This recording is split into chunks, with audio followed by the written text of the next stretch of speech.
We have some breaking news in Major League Baseball. As expected, Trevor Bauer is no longer a member of the Los Angeles Dodgers. He has been designated for assignment. More on what that means in a second. But for now, the question is, what does this mean for the Padres? And that's what I'm going to be answering, so let's get into it. So the Dodgers are designating Trevor Bauer for assignment. They will still have to eat $22.5 million of his salary. As Jeff Passan notes, Bauer can sign with any Major League club for $720,000 minimum and can play immediately after completing a record-long suspension. So basically what this means is that the Dodgers have 7 days to either trade or release Bauer, and if he's not either traded or released in those 7 days, he will become a free agent who can sign with the MLB club for $720,000. Now, Trevor Bauer is obviously the best free agent starting pitcher in this class, no questions asked, but there's still this one factor that all MLB clubs, including the Dodgers, hold against him for signing him and keeping him in the Dodgers case, and that is who he is in the clubhouse and how that affects the team's on-field performance. Now, clearly the Dodgers thought that, his personality off the field, which can sometimes spill onto the field, would have a worse effect than actually hanging on to him and seeing how well he does for them.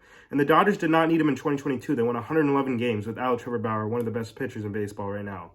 But the question for the Padres is, are they willing to take that risk, and are all the guys in the clubhouse willing to have a guy like Trevor Bauer in there? One thing to note about Trevor Bauer in general is that this case would take a lot of the attention away from Tatis and him returning from the whole steroid suspension, and this is what the Dodgers had to say about Trevor Bauer. The Dodgers organization believes that allegations of sexual assault or domestic violence should be thoroughly investigated with due process given to the accused. From the beginning, we have fully cooperated with Major League Baseball's investigation and strictly followed the process stipulated under MLB's joint domestic violence, sexual assault, and child abuse policy. 2 extensive reviews of all the available evidence in this case, one by Commissioner Manfred and another by a neutral arbitrator, concluded that Mr. Bauer's actions warranted the longest ever active player suspension in our sport for violations of this policy. Now that this process has been completed, and after careful consideration, we've decided that he will no longer be a part of our organization. Trevor Bauer is one of the most controversial players in baseball. You either like him or you really hate him. And the thing about having Trevor Bauer in the Padres is that would totally disperse a lot of the hate that Tatis will be getting from the steroid suspension. Machado just gets all the time because he's Manny Machado. Manny being Manny, people hate him or the people love him. It's either one. But Trevor Bauer would really help disperse that. And I don't know if that's a good thing. I don't know if these players feed off that. I don't know if they don't like it. I'm not sure.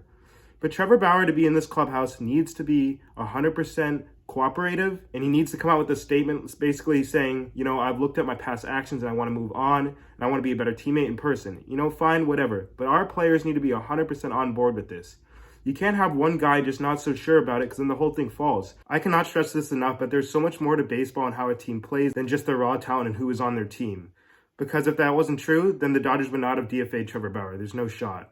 He's one of the best pitchers in baseball, and they just chose to DFA him because they did not think he would be good enough for the clubhouse. Anytime you got Trevor Bauer on your team, especially after these allegations, it's obviously going to be somewhat of a PR nightmare. Yes, he was proven innocent of those allegations, but just knowing in general that he is a person who engages in that type of action, that's just not a great look for any type of baseball team in public presence. Let me note that Trevor Bauer actually seemed to be surprised that he was DFA'd by the Dodgers. In a statement he released, he said that while we were unable to communicate through the administrative leave and arbitration process, my representatives spoke to Dodgers leadership immediately following the arbitration decision. Following 2 weeks of conversations around my return to the organization, I sat down with Dodgers leadership in Arizona yesterday, who told me they wanted me to return and pitch for the team this year. While I am disappointed by the organization's decision today, I appreciate the wealth of support I've received from the Dodgers clubhouse. I wish the players all the best and look forward to competing elsewhere. Now, I'm surprised that he was surprised that he is no longer a Los Angeles Dodger, especially after all the reports, but I hope that he was only surprised that he's no longer a Dodger because the team made it sound like he was going to be a Dodger to him in their talks, and not because he thought that any of his actions were justifiable, whether or not it was legal or illegal. In this case, technically by law, he's completely innocent, but morally, that's another question. But the thing for the team is, are they willing to give Bauer a second chance? I mean, let's be quite honest. We've given Fernando about 50,000 chances. So I think that this would be the team to do it. We already got 2 villains in Manny and Tatis. Tatis with the steroid suspension. We're waiting for that revenge tour. Manny just being Manny Machado, most hated player in baseball pretty much. But at the end of the day, it is not up to me. It's up to the team and it's up to the clubhouse and it's how they feel. They need to be communicating with AJ and Peter, whether they would want to have Bauer, and I do not think we should trade for him within the 7 days. I'm guessing that nobody's going to really trade for him and that he's just going to be a free agent after the 7 days are up and that a team will sign him. And to be honest with you guys, I would not be completely surprised if he did not play Major League Baseball again. I still think that it's way more likely that he does play for a Major League club in 2023, but I'm not ruling that out. I mean, it is pretty much a big PR nightmare. That's something to take into account.